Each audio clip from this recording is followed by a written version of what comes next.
2 weeks later, we're driving on, there's this big star on the side of it. We go, well, what did I just replace the windshield for?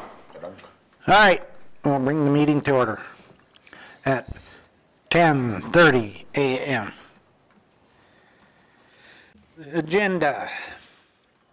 Everybody ever looked at the agenda? Any additions or deletions or changes? Oh, God, okay. Connie? Oh, We'll move the agenda. you'll move the agenda as presented, or did you? No, I want to add something. Oh, you Okay, want to that's what add? I figured. Yeah. I would like to add media training. Oh, media. What? Media training. Media training. Yes. I'll explain it. All right, this ought to be interesting, so we'll put that as under new business 6.5, media training. Okay, Keith is moving the agenda as amended. All in favor? Carried. The minutes from the last meeting, everybody read them. Everybody's good with it? Any mistakes, deletions? All good? Blaine moves as presented. All in favor? Carried. Now we'll get into the reports.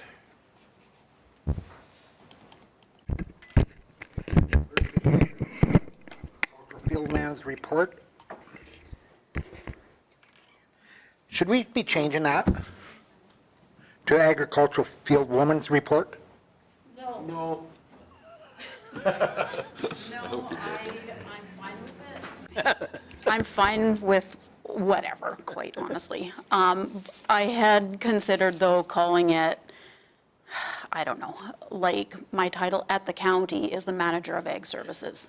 Yeah, So I've been debating about changing it to that, but you should. from the province, like I'm the ag fieldman or field woman or field person or whatever. Okay. So I don't know. Joe, do you Don't have an wanna opinion? be- Yeah, it's, I can go stand. Well, this is a title that's listed in legislation, so you should leave it. Okay. All right, just wanted to make sure that we're not offside.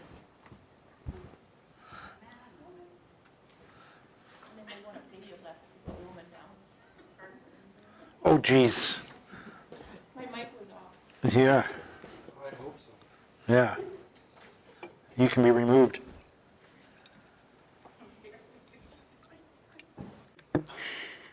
Okay. All right. Okay, so the 2025 ASB grant reporting, the period for that has changed this year with the new grant cycle, so it will be from March 1st to April 30th. It's a nice change because we've always been so busy up until the end of June, so this will be good. We haven't received it yet, but there will be a training for us because it's just structured a little bit differently and stuff there. So there will be an update for the training process the first week of March. The Provincial Ag Service Board Conference, 3 board members went and 4 staff attended in Edmonton. The 2026 ASB Summer Tour. So Wheatland County is going to be hosting that this year. That'll be June 14th to the 16th and July, sorry. Thank you. And ASB members province-wide can attend if they choose to. So we can put this out when we get an agenda and stuff for everybody to consider if they'd like to go or not, or however. Might be interesting. So Ag Services has moved into our own building across the street.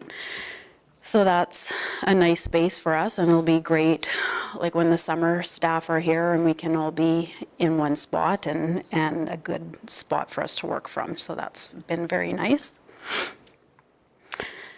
Q4, the 2025 fourth quarter report was presented to council on February the 3rd, and that can be found in items for information if you want to look at that. From that meeting, There was a discussion a bit about salt lever at the end, and then the Medicine Hat News wrote a story on that and had it in the paper the next day. And then the Lethbridge Herald picked it up, and then the Lethbridge Global News came and did an interview on the Thursday. So as far as I know, Global Calgary had maybe picked up that story too and had it, but I can't be sure about that. Oh, you saw it on, okay. Yeah. Who is that? Can we get an autograph? What? Okay, so there's been some regulations changed in the wild boar program. So on December 1st, 2025, the Alberta government introduced 3 changes, and so it would be the management and to protect the livestock industry, the environment, and animal and human health. So this includes declaring wild boar and their hybrids to be pests in all circumstances. Prior to that, there have been wild boar farms in Alberta that have been exempt kind of from that with certain fencing protocols and that sort of thing. So some of those are going to be changed. Have we had any, I know it never turned out to be a wild boar, but have we had any more reports? Is there any more of them little piggies running around, or did we get? No, the one over your way was the last Okay. report that we've had to look into. Just wanted to see, I just didn't hear anything, so I just wondered if there was another sighting, if there was more on the loose than just the one, so. Yeah, no, just the one that we know of, which was taken care of by It was a a domestic ratepayer. anyways, so. Yeah. Okay, sounds good. So the changes can be found on the website that's included, like the link that's in the report there, if you want to look at that a bit more. Clean Farm, so the government of Alberta has renewed its funding and approved a 2-year extension to the Alberta Egg Plastic Recycle It pilot program. It was launched in 2019, and the program provides Alberta farmers with sustainable practical solutions to manage used baler twine and grain bags. The new agreement will be sent directly from Clean Farms to the CAO for signature for us to continue with that program. I know we've talked about it before, but these, and I've had people ask me about recycling these mineral tubs, plastic. Is there, I wonder if we could write them a letter and see if they're even looking into it. I did reach out because we had somebody look, for information for recycling tubs. And currently there isn't a recycling program like through Clean Farms. So yeah, we could maybe reach out. inquire again and see if, Because there's hundreds of them. That's a really good idea, because there's hundreds of them out there. I mean, I have that many. I know. And everybody else probably does too. Haul them to the dump and let them get squished. Yeah. and I Or don't, some people come and pick them up for planters. yeah. I need some. What? I need a few and, oh, blue. Also, Ag for Life is involved with something called Spuds and Tubs, and so they're using new ones. I mean, we could use them there because I planted potatoes in them. But yeah, I need a couple for some schools I'm going to. But even it's something that I think we should look at in the government, because I know that one outfit down in Cardston, Boss Feeds, makes them, and I talked to the guys down there, the owners, and like the metal ones we could take back for deposit, and they would send them back down to the States, and they'd be used. These plastic ones, CFIA won't let them reuse them, even if they washed them, and to reuse them. And I said, even if I took my own down there and I said, okay, label them all, and now, because I'm gonna have more tubs, fill them back in for myself, and I'll just take them back to my place, pay just to reuse them. But I think we gotta start looking and because there is so many, more and more people are using them, and we should start looking for some sort of solution for them, instead of just going into our landfill. We're in the ditch. From the ditch. Yeah. I mean, no, they do have the biodegradable ones, but that's good for in the summertime out. But I know, I don't like using them in the winter or spring because the cattle will push them into the mud. And then you waste a whole bunch. But I think it's something that we should research and Yeah. drop a letter. Okay.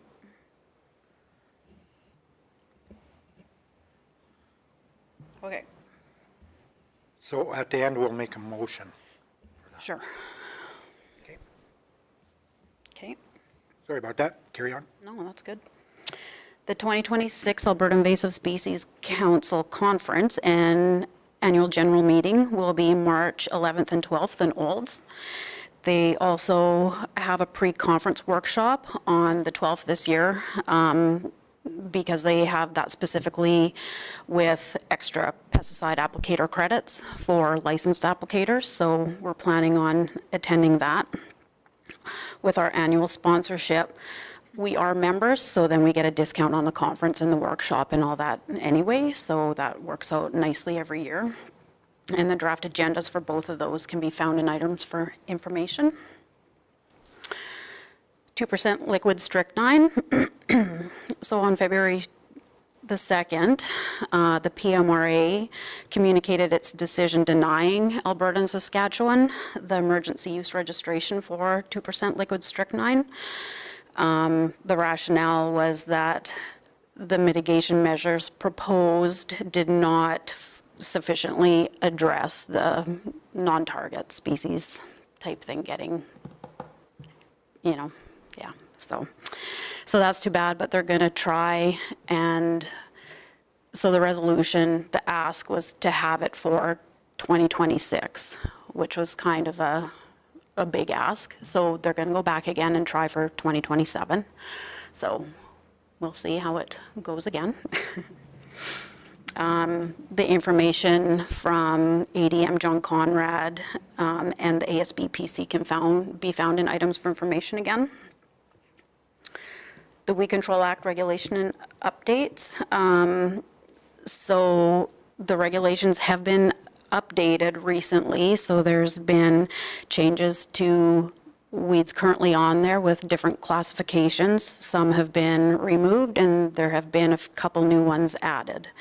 So that can also be found in items for information. And the new regulation can be found at the link in the agenda there too. Insect surveillance, so staff will have an opportunity to catch up on the 2025 insect survey results and then have a say on shaping a new insect pest reporting tool.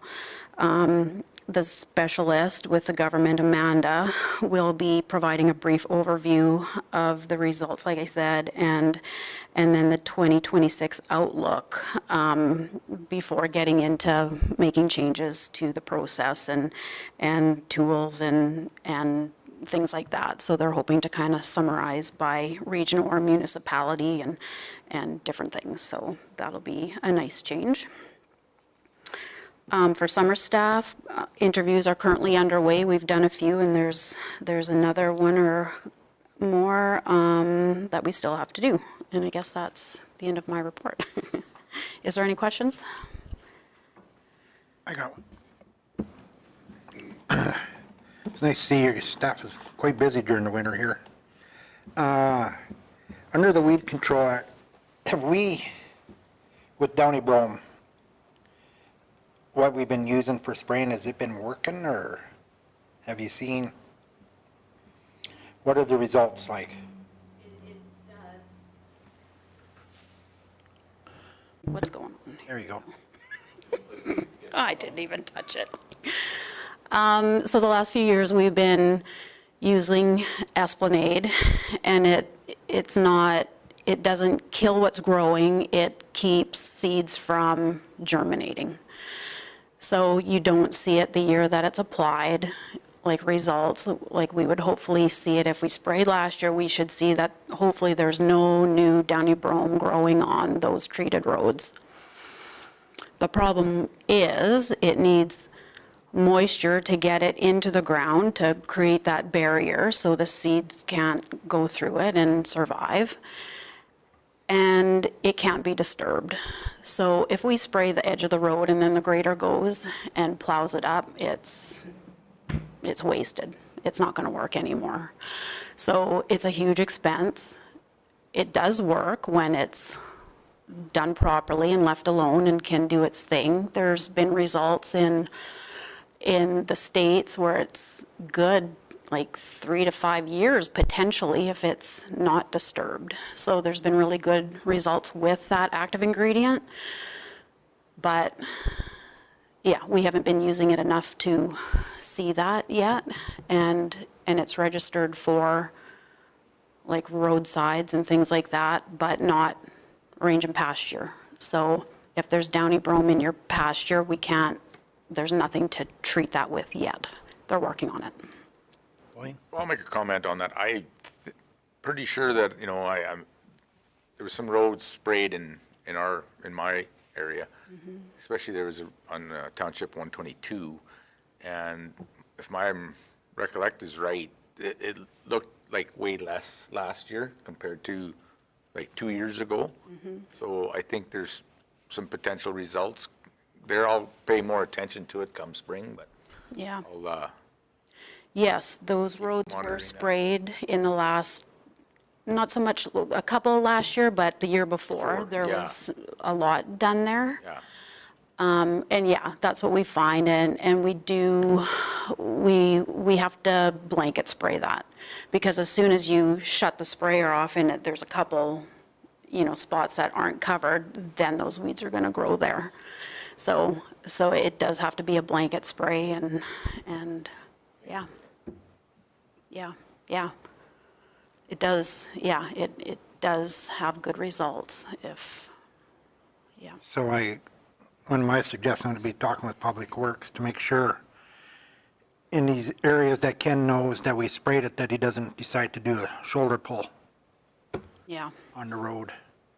Yeah. And, then we just wasted all our money, and so he knows what areas we're looking at controlling, and we're spraying and we're testing and that, so he doesn't, just the communication between the two departments would be. Yeah, and we have worked with them too to do little trials on less traveled roads, so they wouldn't be grading those and things too, so, yeah. Okay. Could you put up a little bit of signage? Like little, No, so they can, no? You don't like signs? no, Okay. just more work, more money. They can communicate, there's GPS. Oh, yeah, okay. It's just when you're operating your grader, then you forget to look at your map, because you're just grading. If you're not paying attention, you'll just blade over the sign. Jeez. Well, I had to do a lot of signage when I was spraying in the Brazel town. County, I know. No, in the town. Sorry, Connie's petition is defeated. Okay. Suggestion. That's suggestion. Any more questions or comments for me? Anybody else got anything to add, or besides putting up signs? Okay, Assistant Agricultural Fieldman's report. Do you want a motion for the recycling now or at the very end? At the very end of the reports.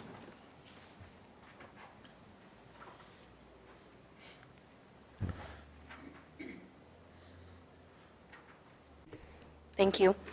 So it was mentioned in Lisa's report with the wild boar, so I received a call from Public Works that a Public Works employee had spotted a pig in the ditch north of Irvin. That day, right after I got the call, I went out and kind of drove around to see if I could find the pig, and I was unable to find it myself, but I did speak to residents in that area just trying to see if anybody was missing a pig. Nobody owned up to it.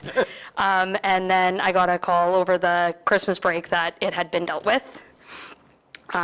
So for events, Ag staff attended Western Tractor Days on January 8th to 9th at a trade show booth.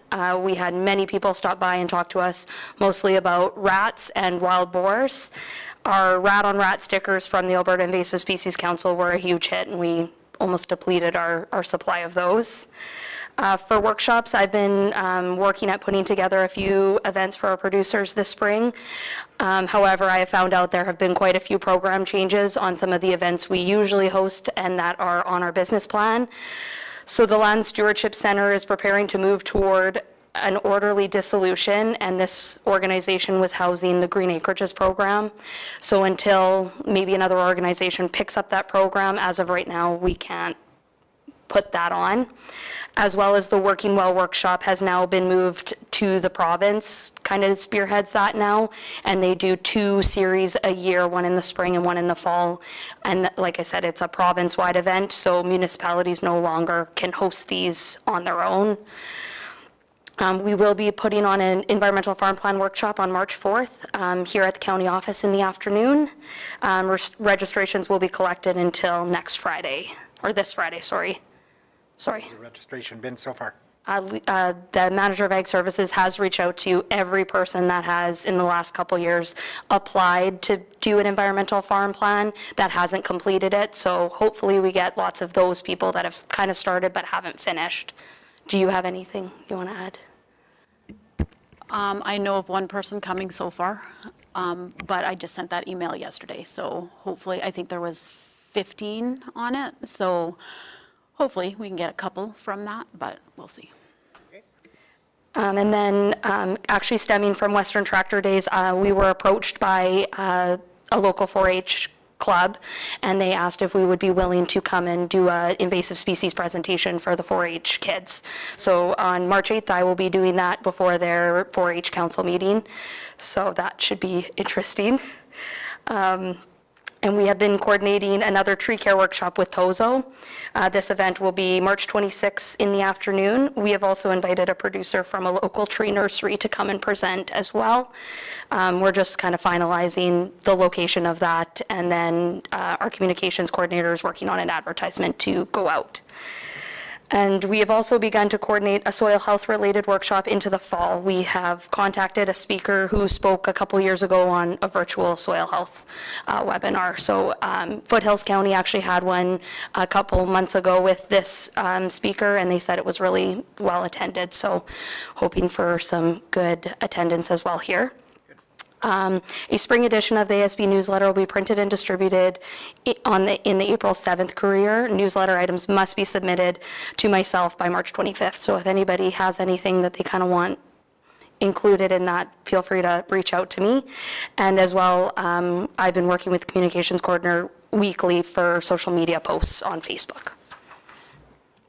Any questions? Anybody got any questions for the fast-speaking girl? Fast-speaking. Hey.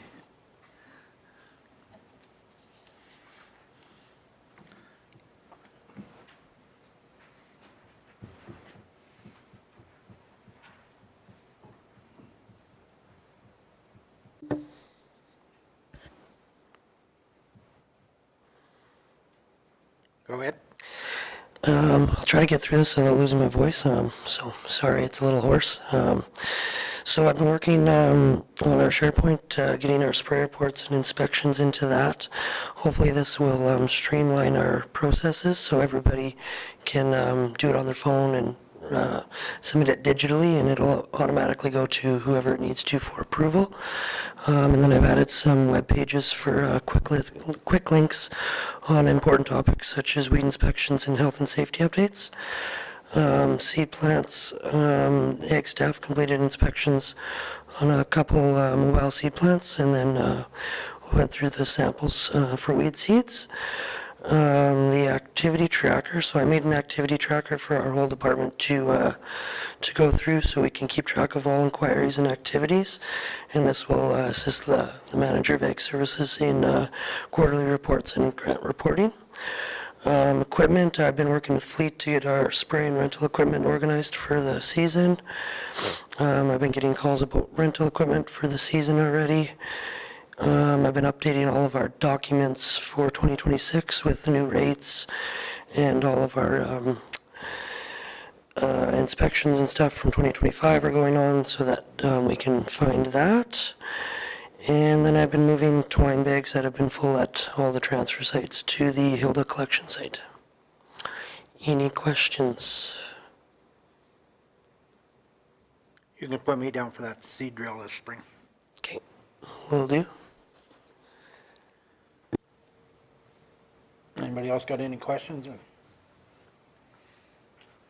They all seem, the drills and all that seem to be in good shape, and Yeah, there's a little bit of work that'll need to be done, just kind of regular maintenance, tires, that kind of stuff. okay.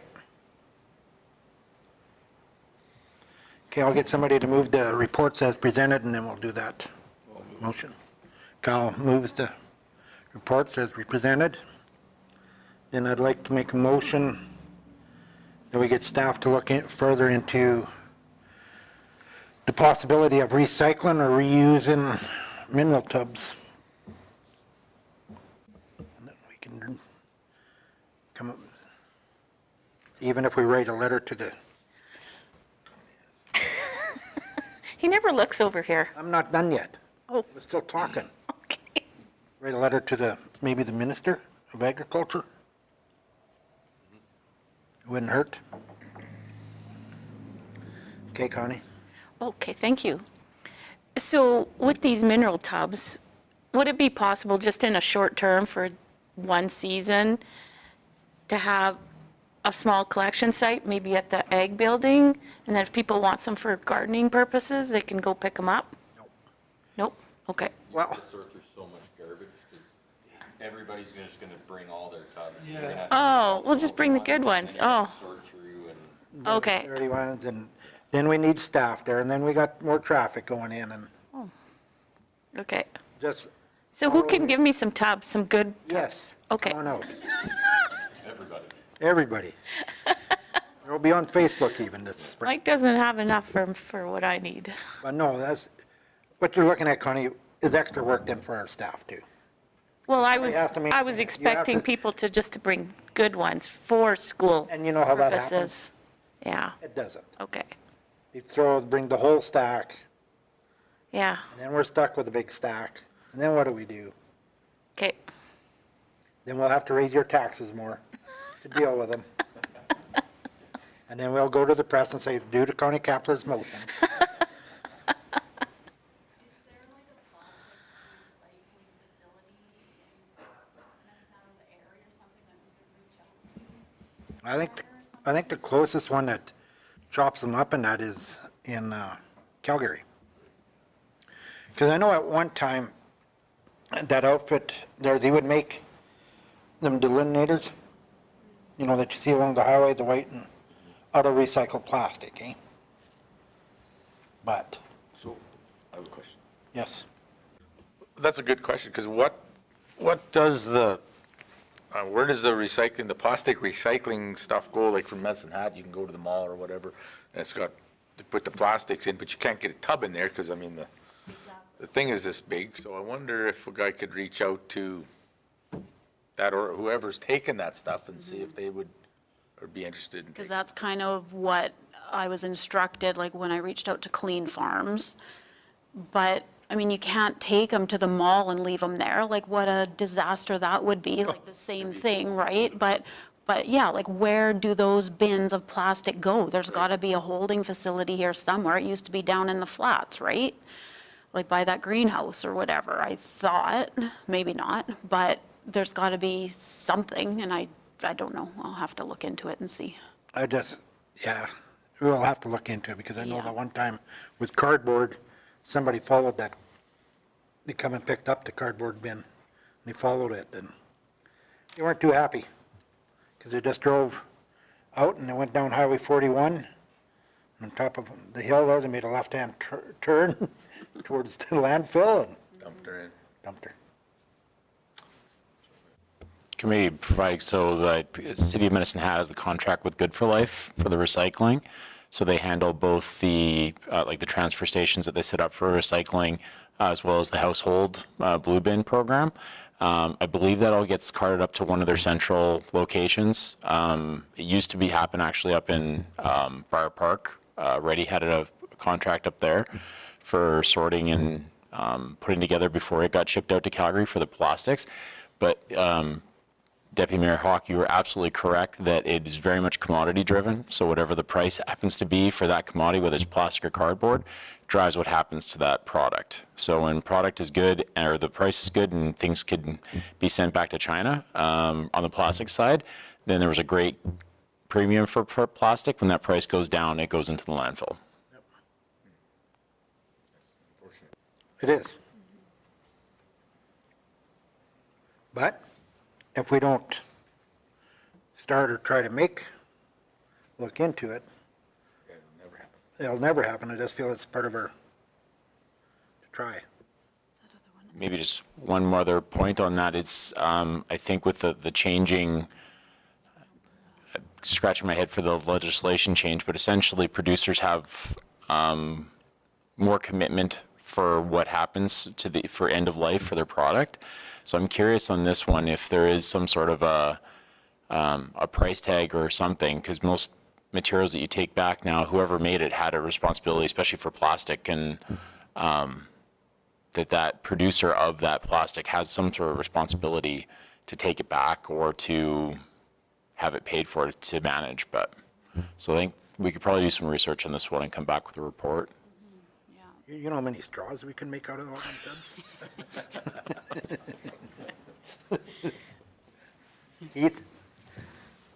I think you have to realize that after a couple of years of sitting in the sun, these tubs are absolutely useless for anything because they all fall apart into pieces. So they're really, the use of them, while it sounds great to use them for planters, you have to replace them every year or every 2 years because the sun breaks them down and they just fall apart. And the original, they're one-time plastic. I think Mr. Trudeau should take them. Oh, no, he's not there no more. There you go. Oh, Jesus. Did you get that for the motion? Yeah. More or less. Everybody in favor of that motion? Who made that motion? Shane. I did. Oh, Shane.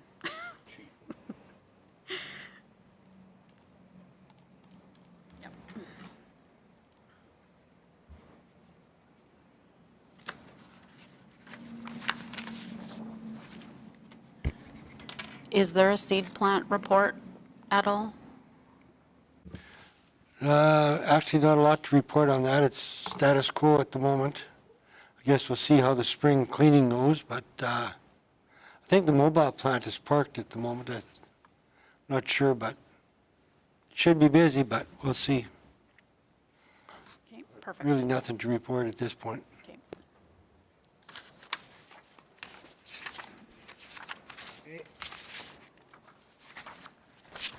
Next is the livestock traceability regulatory amendment letter here that we drew up.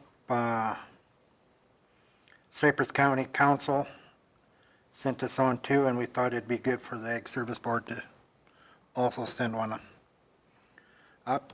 And there has been progress made where, they have backed down and are re-looking at some of the deals on that. I've attended a meeting on this, and yeah, social media can really screw things up at times.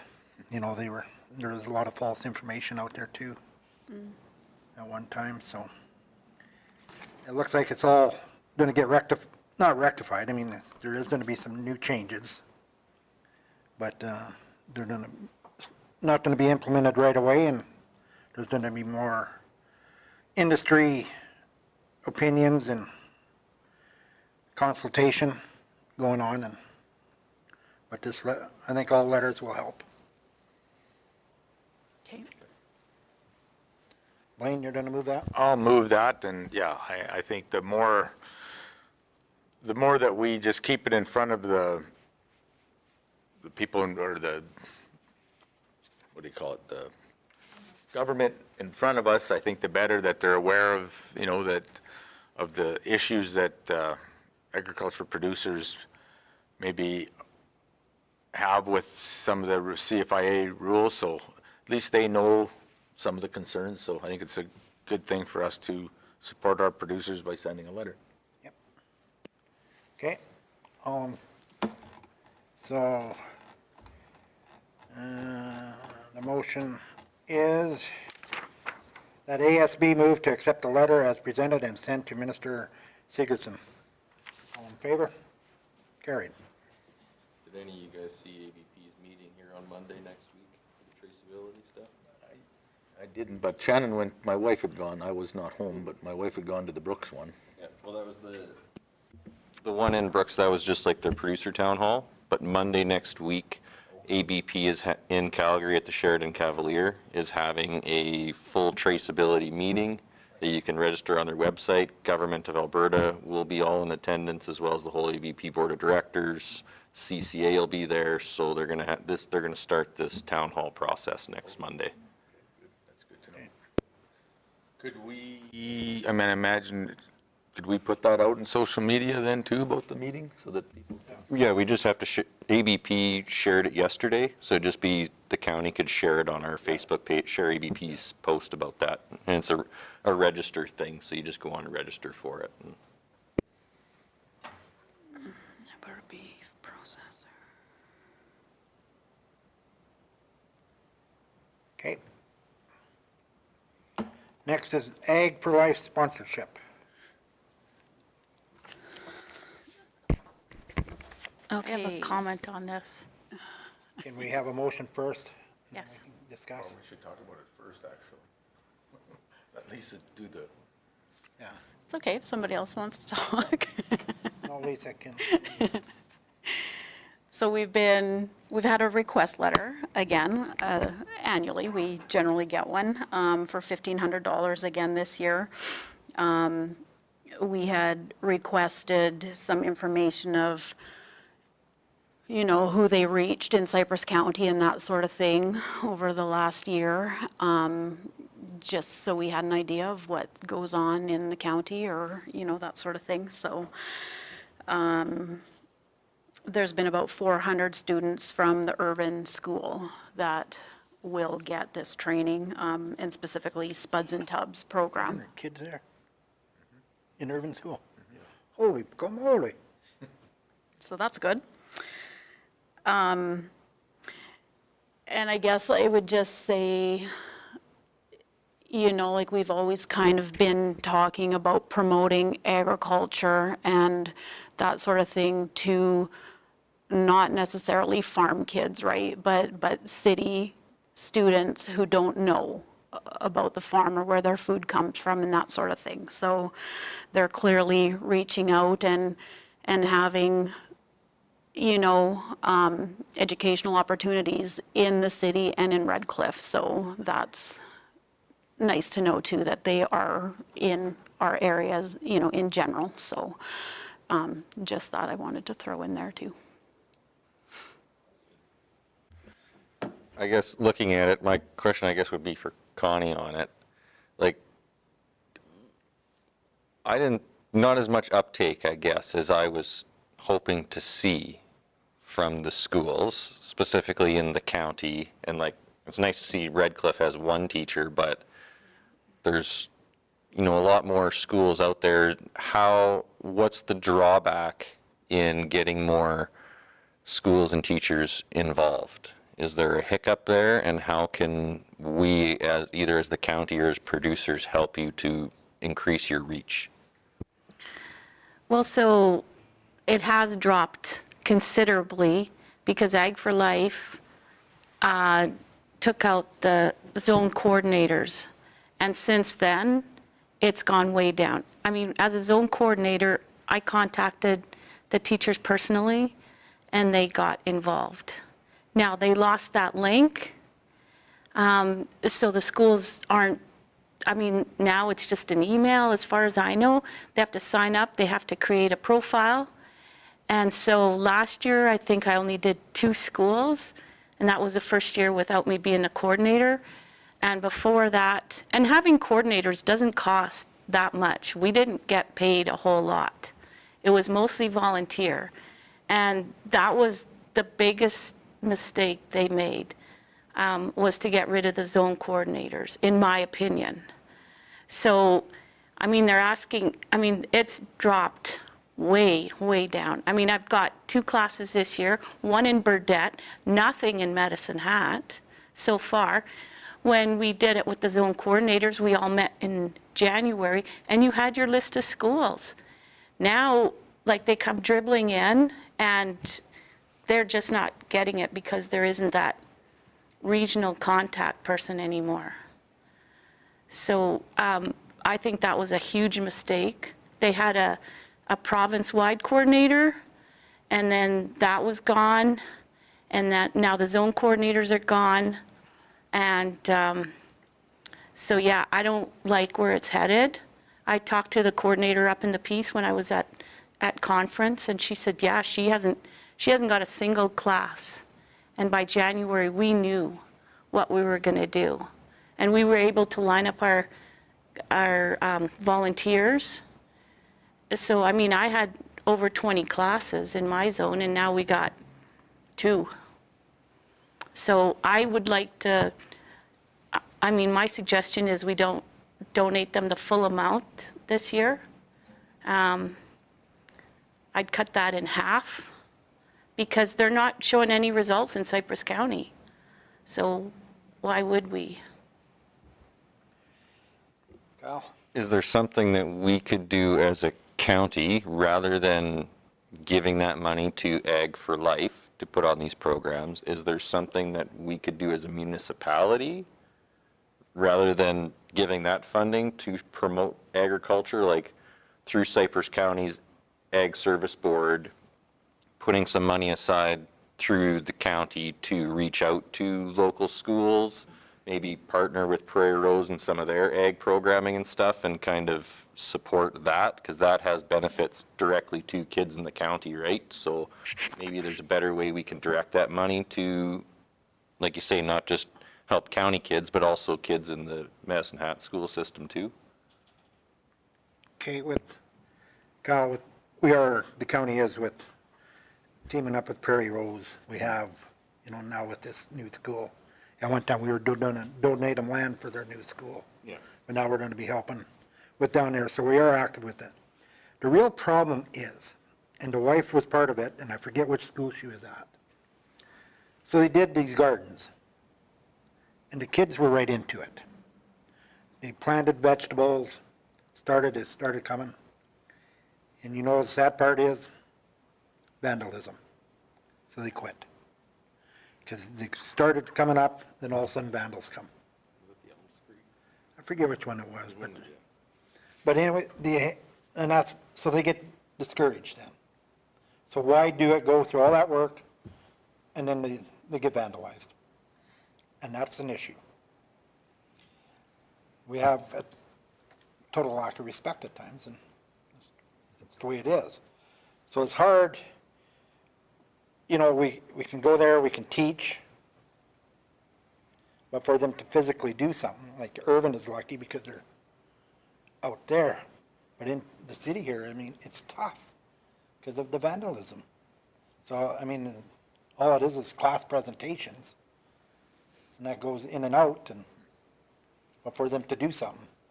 But I think, like with the county, we are very active with Prairie Rose and their ag school, with Irvin, and with this new one on Bill Yule's land over here, that's going to be going up. I would just throw in there, the county's very active in some schools for helping them, right? Like, Irvin gets a lot of, in my mind, Irvin gets everything when it comes to ag. The Red Cliff schools are in Prairie Rose, get nothing. Like, not good teachers, not the funding programming, none of that support.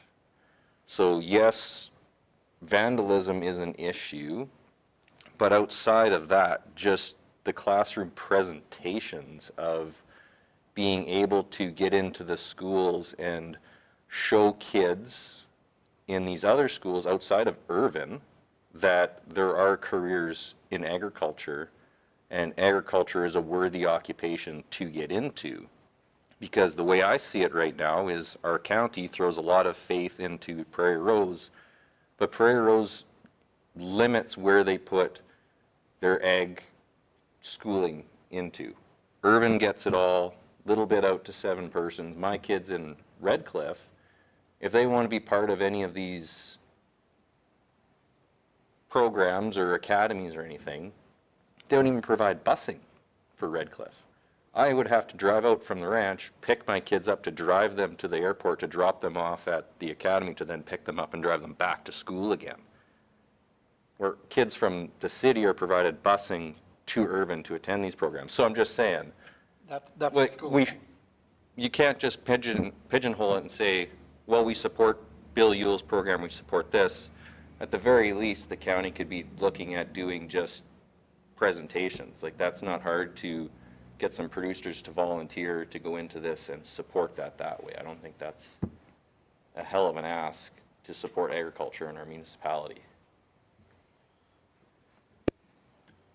Blaine? I don't know, I'm thinking. So are you suggesting that we set up a program in Red Cliff then, or, I mean, I'm fine with that, that's for sure.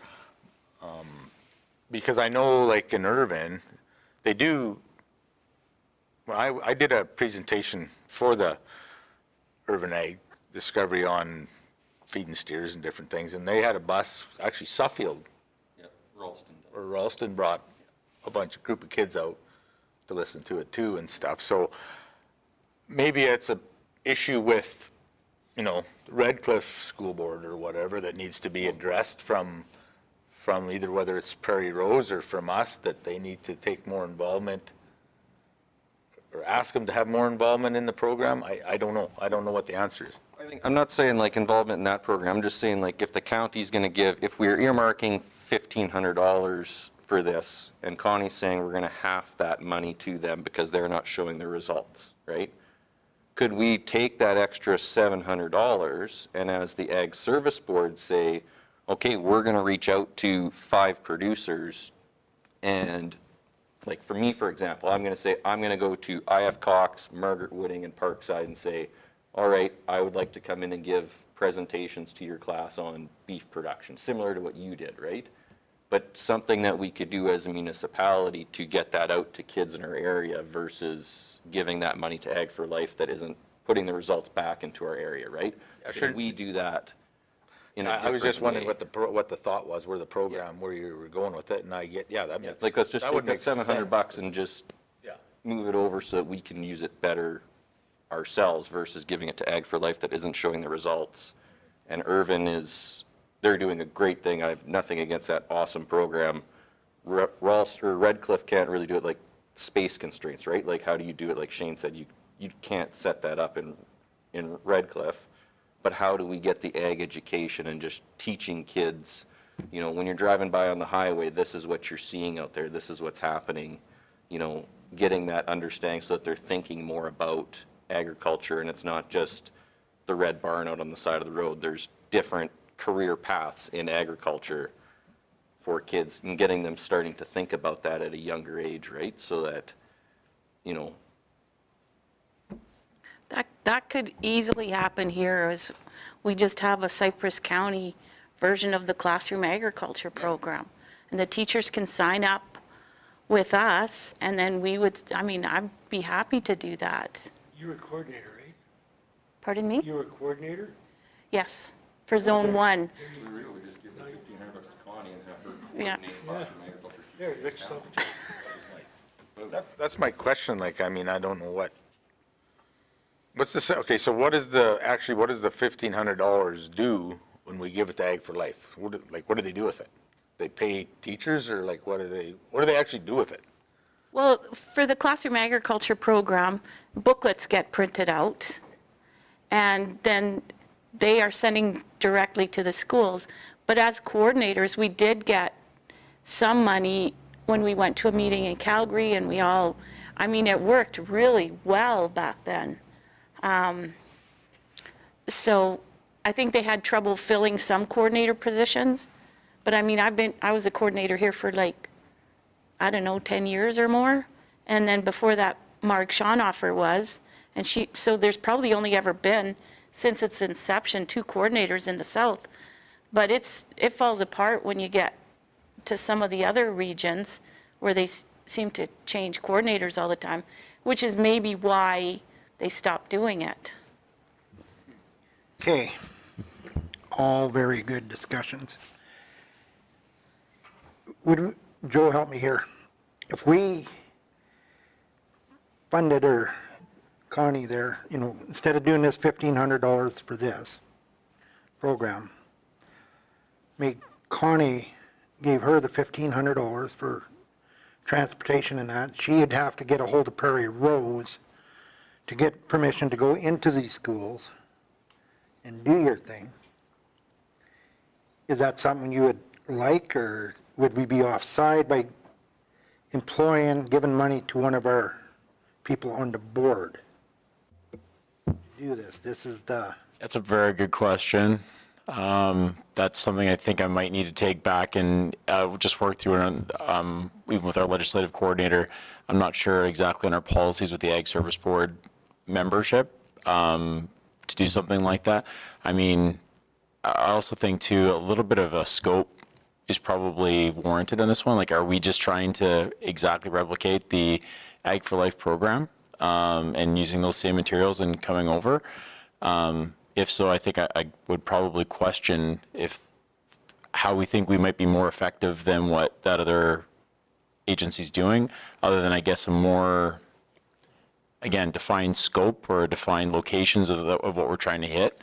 And if it is all of Prairie Rose, because I know like this, I haven't heard anything about sort of 7 persons, if there's any issues there that we're trying to warrant, or if it's just around Red Cliff. And again, Red Cliff isn't in the county. So just, I guess, trying to get a little more defined maybe on what we're trying to accomplish with this one. And then look at, I mean, I don't think there would be too many issues with trying to direct if there was sort of an invoice from Connie that kind of laid out, you know, what the requirements were, what the travel was, and those types of things. I'm sure that would be ways to work around that, but I think we should try to be clear, really clear of what we're trying to accomplish with it and where we're trying to accomplish it. I guess terms of scope and stuff, mine would be like not just focusing on like your Prairie Rose, right? Like similar to like kind of what Kennedy's going to go and do for the 4-H program, right? Like going in and talking to kids, like just more of that, taking that money and just doing more outreach for it, right? So it wouldn't even have to be through Connie, whether you would have to pay people, right? Like if you could get producers in those areas to volunteer, right? Like I'd be more than happy to volunteer my time, and it wouldn't cost the county anything to go into the Red Cliff schools, but it's the support of the materials and that kind of stuff, right? So that's my question is, how can we encourage people who are already doing it? Like we have these great assets of individuals within the municipality that are very good. Like you look at everything Nicole Neubauer has done for teaching agriculture in our municipality. How can we build on that, right, and get it out to not just the Prairie Rose schools, but also look at like the city schools and stuff, right? Just getting that ag education out there and the understanding of, you know, even if it's something simple as Kennedy doing presentations on weeds or stuff to other schools, like how do we When you get a... do more of that? Taking staff away. That's what I'm wondering. Are we looking to develop a program in-house within the ASB realm, I guess you'd say, that, you know, that we're looking to take over like our own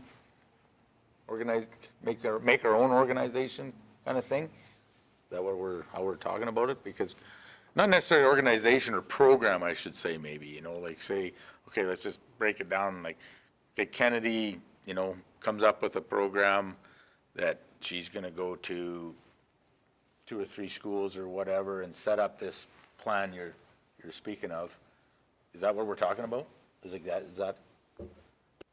Yeah, I'd say, to me, it's like, well, what do the materials cost, like through the, like if it cost the county like all the $1,500 that we would have spent to go and print off a cardboard box full of the materials, right? And then they're just available, so if you have a producer who wants to go and speak at a school, they'd come to the Ag Service Board and, you'd have those materials printed off, that they're just available, whether it's weed things or things that the county's doing, like that kind of stuff, right? Just rather than just I'm just looking at, I guess, rather than just seeing that money from this program go back into general revenue or wherever, how can we utilize it as an Ag Service Board to carry on the work that they're doing, but I would suggest that if that's kind of the idea, then you might have to take on yourself to kind of come up with your program and bring it back to Ag Service Board, I guess, Yeah, because you got to watch, that we're, all of a sudden we're saying, Kennedy do this, Kennedy do that. yeah, I mean, that's what I'm. No, I'm talking like I'm saying producers like us doing it. producers, I mean, but still, now you're talking, Somebody has to organize it. yes, That's- and that'd be. Well, staff and then the I- printing and- Yeah. I'll write up a proposal for the next meeting. Sound good? You guys work together. Yeah. Yeah, Kyle and I'll come up with something. And it can be like just a, like general, like, I mean, it would fit well into our business plan and everything too. Like we are expected to do outreach, whether it's, for legislation, so it can be weeds like she's gonna do or whatever, and just sustainable agriculture and things like that, like we talked about it at the conference. Like, what are we doing? Well, great, we've got the Ag Connections, and now we've got like these little classroom programs. It doesn't have to be the same topic. It can be very random. It can be different for every class. Maybe, each teacher's got an idea. It could be gardening. It could be feeding steers. It can be whatever. And then, yeah, like if it's going to be a coordinator of some sort to organize in general, but then, yeah, like if there's certain producers in areas that are willing to do that, I don't know if they would reach out to schools, to teachers on their own, or how that would work. Well, and then Prairie Roads. Yeah. To administration. Yeah, right. No.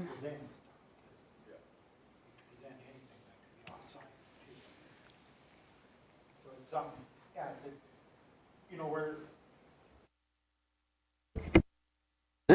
what literature is out there, what a guy can copy, what we'd be able to hand out, and just do some research. I mean, and since you were the coordinator, you would know where this stuff is and that, so that'd be part of your presentation at the next meeting then. Yeah, well, there's this phenomenal book that this person wrote. It's called Dirt to Dinner, which basically lays it all out already. Oh, God. Oh, no. Oh, no. Well, and there's many, sorry. She wants to sell more books. I've been giving them away. Have you? Oh, okay. Wayne? Well, so I guess we beat this up pretty good, so I will make a motion under the ASB Service Board options number 2 that Connie and Kyle will work with staff in coming up with a presentation for ASB's next meeting on developing a program through ASB. I don't know if that, to, how do you say?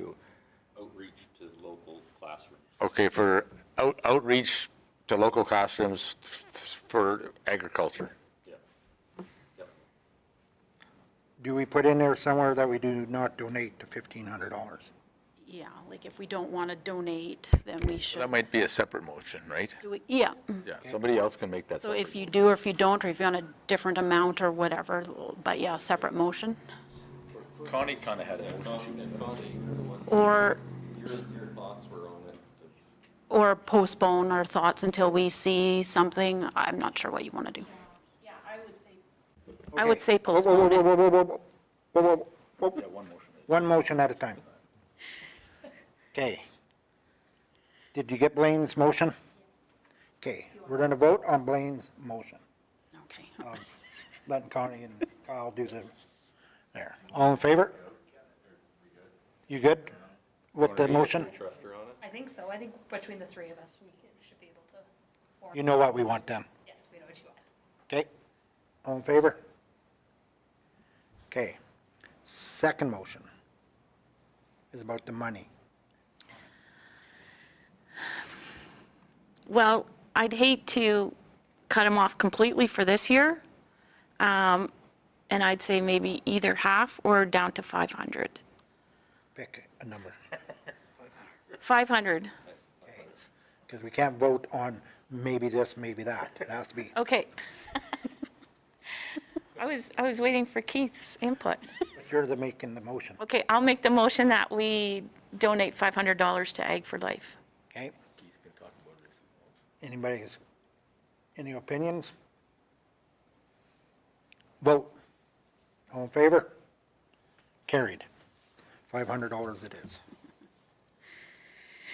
All right, we beat that all to heck. But that was good. That was good. It was. Thank you. Okay. Oh, God. That's why my question was, what are we getting for $1,500? Okay. Okay. Move on to Compound 1080 Products Stewardship Program. I gotta find my Okay. pages. The ASB has the option to consider participating in the new Compound 1080 program. So Compound 1080 is is this working? Yeah. Is the toxicant for coyote control. They took it away a couple years ago because the Alberta government was, they were not in compliance with Health Canada's program there. So the label wasn't right and we were decanting basically. So they've corrected everything. They've got a brand new stewardship program though. So it's going to require, so staff who would be dispensing the product will need certain training. So the core pesticide applicator certificate, which we would have anyway because we are certified applicators. So we would have that, but we would need to do the Compound 1080 product stewardship training through Lakeland College when that's ready. And then, of course, we would need our Form 7, which two of us have already, and that is a form to use, not pesticide, but toxicants on another person's land. So we would have that, and then there's going to be really strict reporting for this because it's dangerous. It hasn't been done properly for a long time. And then the person requesting the product will have to have training as well. So they're going to have a farmer pesticide course. So now that could be through a municipality. We don't offer it, but like Tabor does, and we could offer it, but we would have to pay somebody to come and do it. So they would need that, and then they would also need to take Compound 1080 training through Lakeland College, and they have a lot of reporting to do as well. So very accountable. They would have to send photos, we would have to inspect for predation, all that kind of thing. They have to know if there's species at risk on their land. There's just so much to it now. So there is a chart there with people, the number of people who have used it and the tablets used over the years. So I'm not sure that our producers would want to go through all the training in order to use it when it is a last resort. Are those number of producers like in our county that used it or total? Our county, Cypress County. So often, if there's 2 producers and 18 tablets, the same person has probably come back at least twice type thing. We're allowed to give out 6 at a time, used to. Now there's going to be a cap on that too. I think that's 18 tablets in 6 months, which is kind of unusual to use here, but I don't know. It's, yeah. Wayne? I would have to agree with Lisa. I'm not sure that the amount of regulations that are involved with this, whether it's through us as county, as well as a producer, that it's worthwhile doing this. Because I don't see anybody, if they come in and said, well, you know, if we had it available, we did it first and got accredited and all that. Somebody comes in and says, well, I want to get a couple tablets. Well, no, you got to go do this, this, and this. They're going to say, okay, no, thank you. I'm going to go home and get my gun. So I really think it's pointless to take this on. I gotta agree with Blaine. I mean, for 2, 3 producers, that's a lot of money. A lot of, you know, going through and what the regulations to try to, Yeah. where, I mean, right now, all our good taxpayers' dollars are going to good use because they're down south with helicopters shooting coyotes. Last year they got 300 and they're down there again. Yes. Got a notification they're down there shooting. Everybody around there, Fish and Wildlife has that little bounty out. They're shooting coyotes. And people got to read on the coyote habitat too, what it's really like.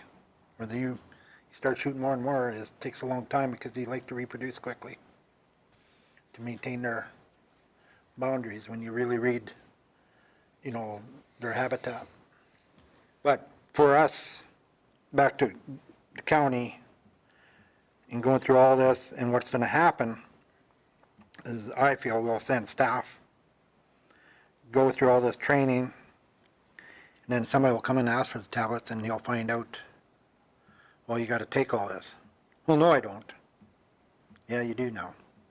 And there'll be more confrontations where he'll just get pissed off. And so I'd rather just see us not even opt in it or anything. And we can change our mind if we decide not to now. We're finding a huge need and people are indicating that they would, in fact, take the training. Like, there's nothing saying we can't do it. We could revisit it and then we could set up training. Yeah. So you need a motion. Oh, Keith's got some. Keith? I'll make the motion that we opt out. Yeah. Okay. Keith made the motion that we opt out for now. Okay. All in favor? Carried.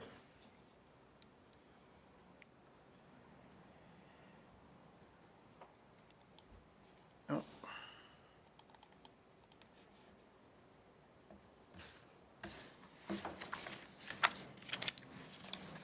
Okay, the ASB is presented with the ASB annual report. Here. Everybody read the report, or? I can just kind of go through some of it kind of quickly. Are we Sure. running out of time? We thought it was going to be a short meeting. No. So this will be the annual report as required under the Ag Service Board Act. So if you guys find that it's okay at the end or need, you know, want something added or changed or whatever, then we'll do that and then it will go to council. So, okay, let me go back here. So under the legislative stream then of funding that we get through the Ag Service Board grant, we are required to support all the acts. So the first one is the Ag Service Board Act. And then in here I've just got, as per our business plan, our vision, mission, and values. And this is the duties under the Ag Service Board Act. So that is directly out of the act. And just put those in there. So of course, all the acts that we're administering and enforcing are the Ag Service Board Act, the Agricultural Pest Act, the Soil Conservation Act, the Weed Control Act, and we support the Animal Health Act. And And then it's just some information about our business plan and that sort of thing in the current grant cycle for 2025 to 2029. And we get funding for the legislative stream, resource management stream, and RAC control stream. And so this would be the report that is presented to council for our previous year's activities. We have employed an agricultural fieldman. We had 6 ASB meetings, and there's been no extreme cases of land infested to be dealing with. So this is just some of the grants that we got last year. So the ASB grant agreement is $204,000, so that's nice to get. Biocontrol is $8,000, so we put that towards the leafy spurge control. We got $8,400 for summer students last year, and then almost $460 for grain bag and twine recycling. So it was our turn to host the South Region Conference. You guys were all there, I think. Well, not Kyle, I guess, but it was very good. We've had lots of good comments on that. So goal area number 2 is the Agricultural Pest Act. So we had 9 appointed pest inspectors in addition to myself. All these, I'm not going to go through all of these things. It's kind of the same thing every year. Nothing really new other than 2 wild boar reports, and neither one of them were confirmed as wild boar, so that was very good.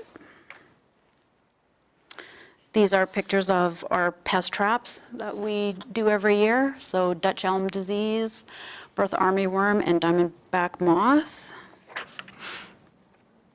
And these are just some photos that would have been taken from posts that we had on Facebook, well, social media, and that sort of thing, just to promote the acts and the diseases and things like that.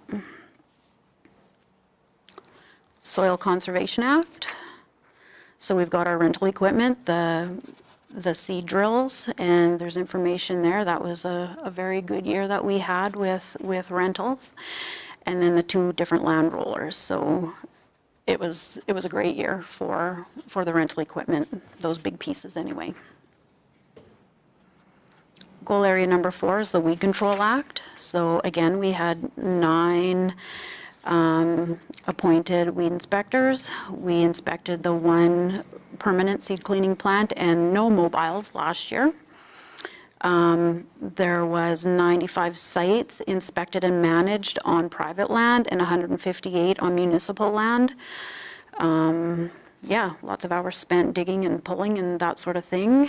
And over 1,000 kilometers of roads were sprayed, spot sprayed in Jenner, Bow Island, Red Cliff, 7 persons, black and white areas. Oh,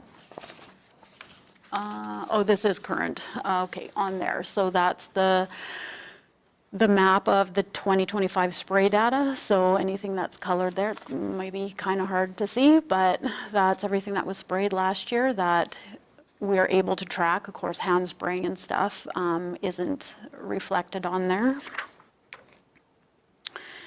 And then 2025 weed inspections, so where the weed inspectors had been for the most part.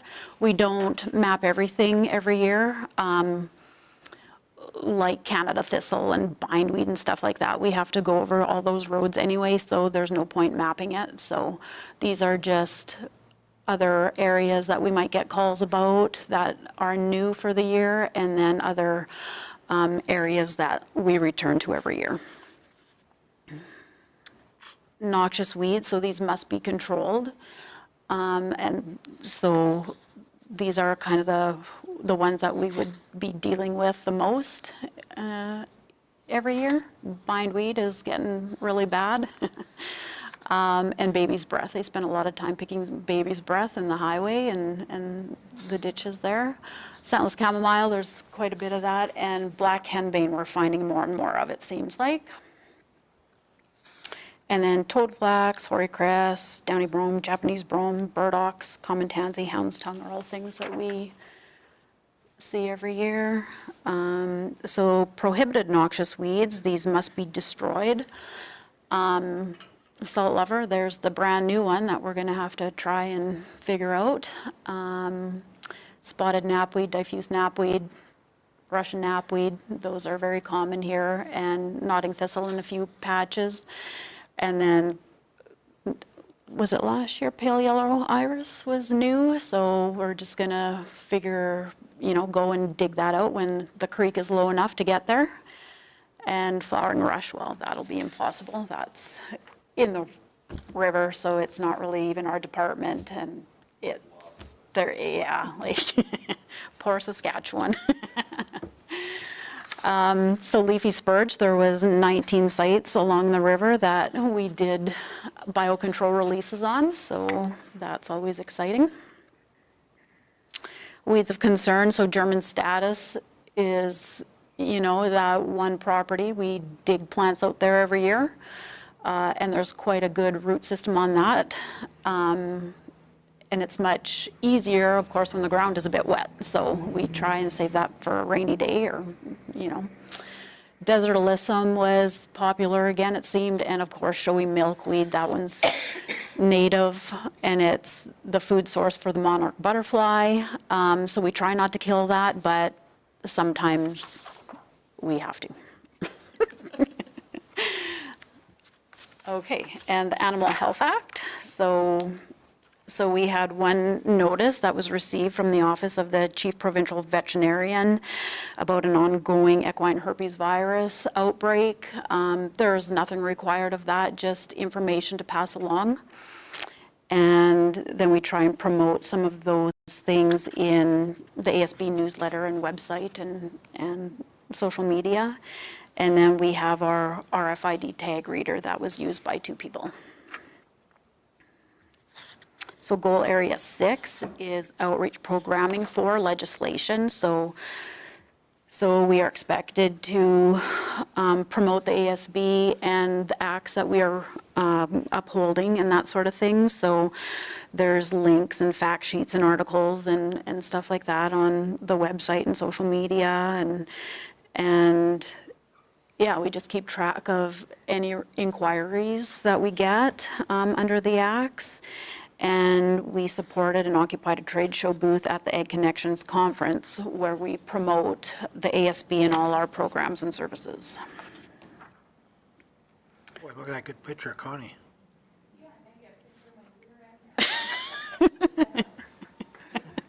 Left side. And these are just more green shots of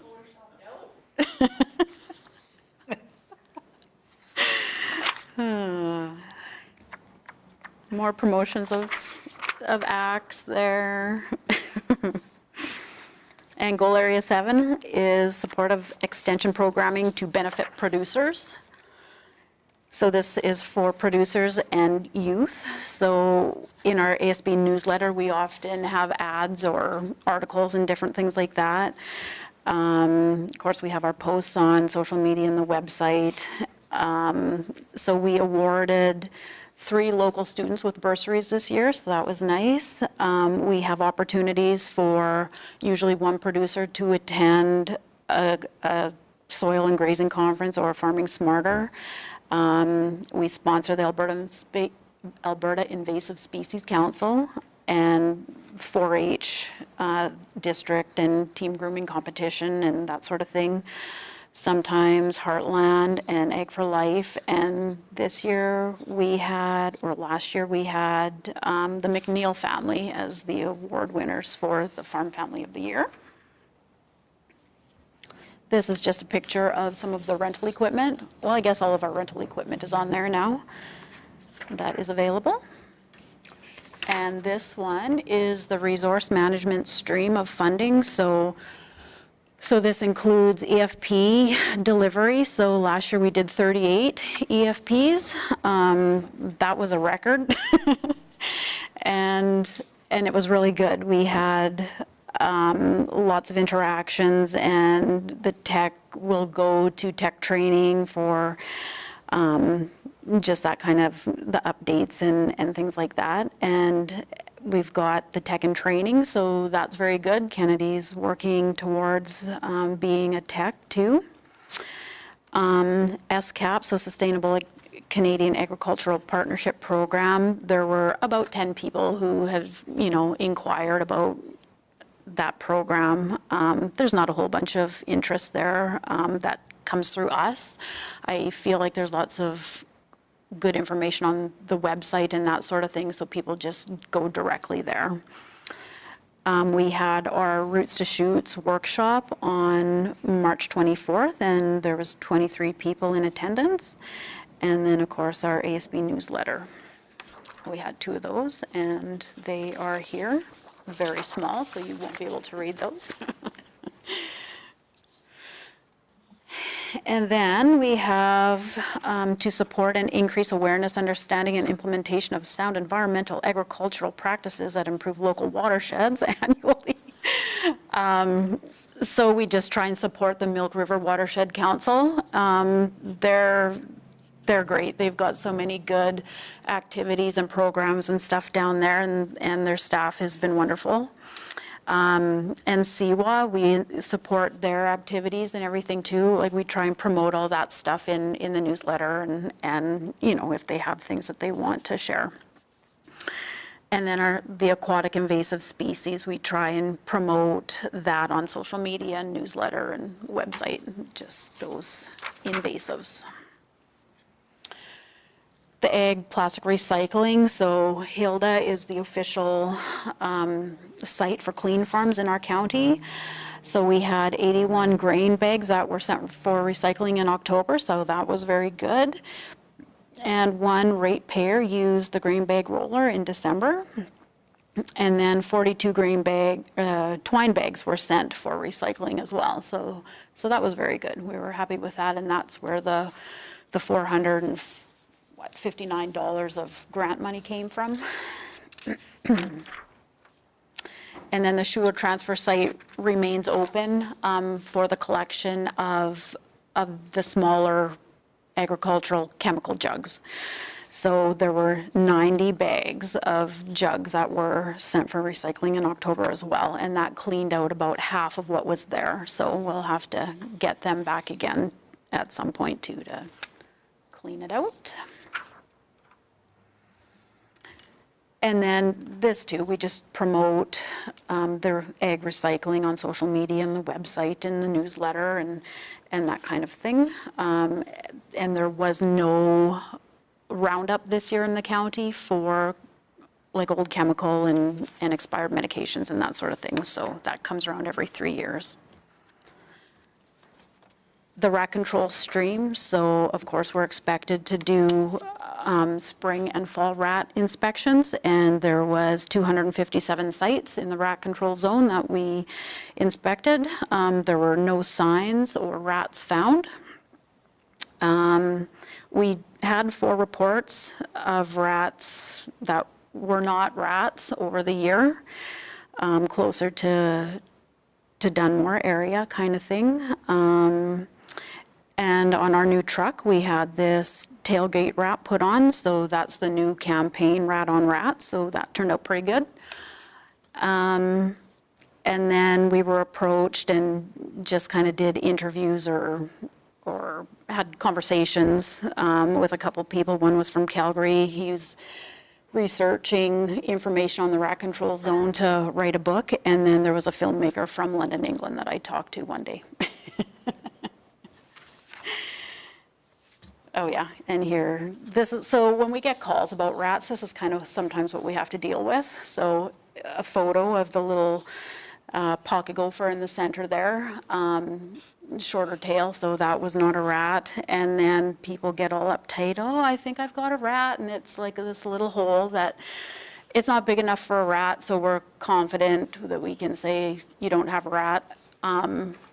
you know, that sort of thing. So just to kind of give you an idea, sometimes it's a little pile of scat in a old bucket or something, and, you know, it's, yeah, so, anyway.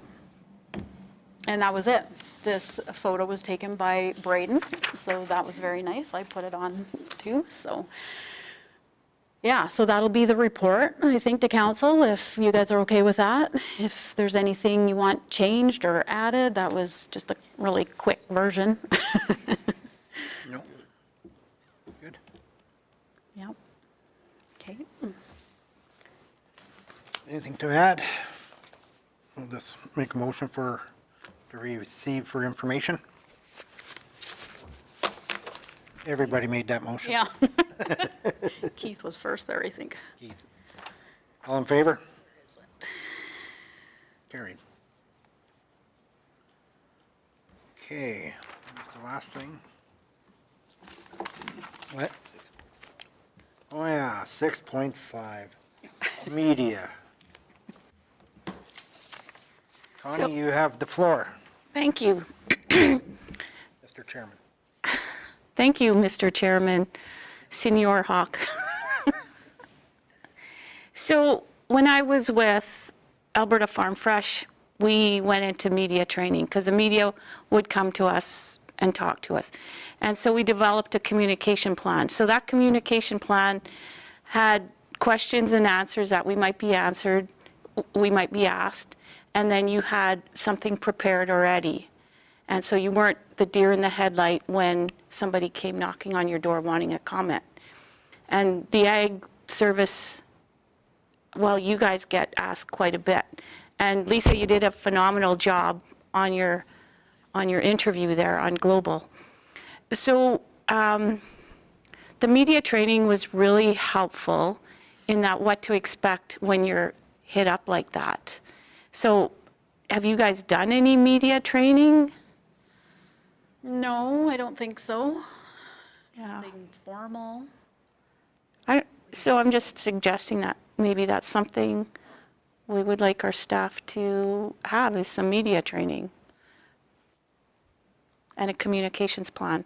The communications plan just gives you guys, like, I want to say canned responses, but not, I mean, you're answering the questions so that you're all consistently giving the same message. So if somebody asks about rats, you can say, well, this is what we do about rats, and you're all saying kind of the same thing. I mean, not maybe word for word, but you're sending the same messages. So yeah, just in terms of media training, it is very, very good. Do you go through Sean a bit? Yeah, like they go through him to, like, if somebody wants to talk about rats or whatever, then they go through Sean and then he arranges it, like same with the weeds or whatever, but that's my extent of anything with that. It's a very, I know what you're getting at, but it's very wide. I mean, I've had phone calls, and I've even had the Weather Network right out at my place Yep. about the drought time. So it's hard to, you know, like the media training, I know we go through Sean that bit, but to come up with, you know, how to answer, I mean, all of a sudden we may have a drought, we may have a big grasshopper infestation. There's so many different scenarios, so how would we Yep. train on every subject? Well, there's probably 10 or 20 things that you get asked about within a 10-year span, right? And so you've got some idea of what you're going to say. But the media training tells you what the reporter is after. And really what a reporter is after is like 5 words that they can, sound bites. And just to get to know how they work and how you can work with them more effectively. It helped me when with this media training, when I wrote the book, I got a lot of interviews with that. And it's helpful, like, it might not seem like it, but they're after a certain thing, and if you know what that is, I think it's, that's something that you'd have to go through council for Sean to do with our staff and us. Go ahead, Blaine. Yeah, I was just wondering if that is something you're looking to have, like, just a speaker in with the ASB board, just to kind of go over some things or whatever, just to like have like we do with emergency management and those kind of things, like, would you be interested, or do you wanted a speaker to come in and have like a little training session or whatever? Go ahead, Joe. Chomping at the bit over here. Thank you through the chair. A couple thoughts, I think. So one, I think on the staff end of things, so Lisa and I have been talking, it's that time of year where we're kind of reviewing out initiatives for training development and the learning goals that we've got for myself, herself, her team for the year. So that's certainly, I think, one of those things we could take back and have some discussion on. Probably the larger question, though, like the direction administration's kind of going under right now is elected officials should be the face of, and unless it's a really technical subject. So the salt lever was probably a really good example where that was a highly technical interview. It was more specific to that topic. When it's more on the program side, though, then Deputy Mayor Hawk, as the chair of the ASB, would tend to be your spokesperson to the media. So if there was a larger question about even on RATs or the programs or ASBs as a whole, then the elected official should tend to be the face of it. So if there's a desire for some training, either through council or through ASB, I'm sure we could work with Sean to develop something or bring in a trainer or some sort of a speaker or something like that. Connie, I know exactly what you're talking about. I've gone through a couple different media trainings in my past as well.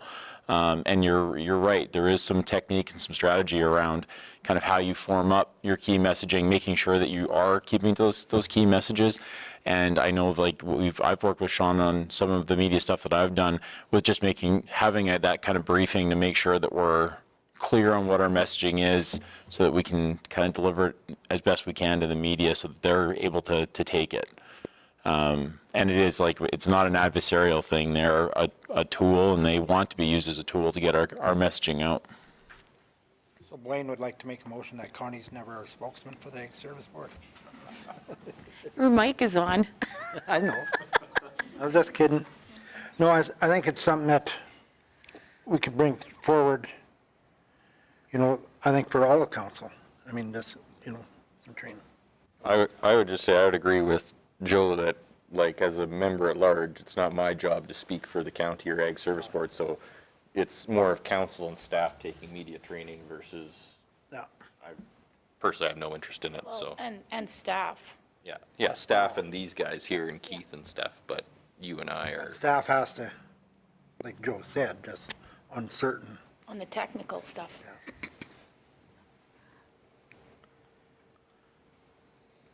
Okay? So what? So I make the motion that we investigate media training for staff and Council. council. Okay?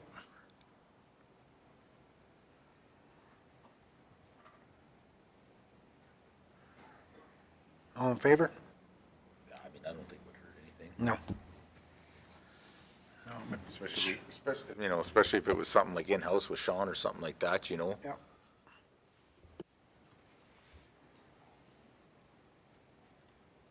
Okay. The next is all the items for information. There's a whole whack of them. You can read them at your leisure, or if you haven't already, go ahead and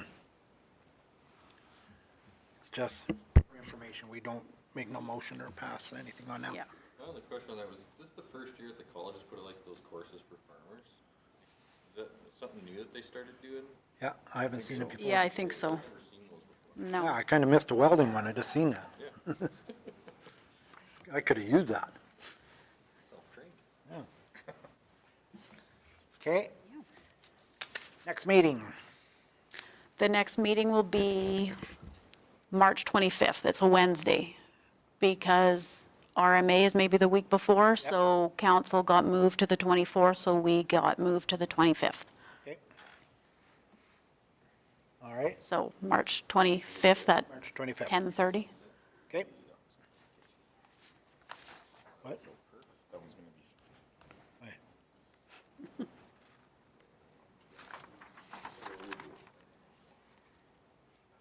Holy crap. So you'll put Kyle and I on the agenda then? For the new, Is that enough time? yeah, Okay, okay. She's already got it in her head. So. it's already in my head. Okay, yep. Okay, Do you want to be a delegation? yeah, make her a delegation. Yeah, have to be. All right, meeting adjourned. 12:05.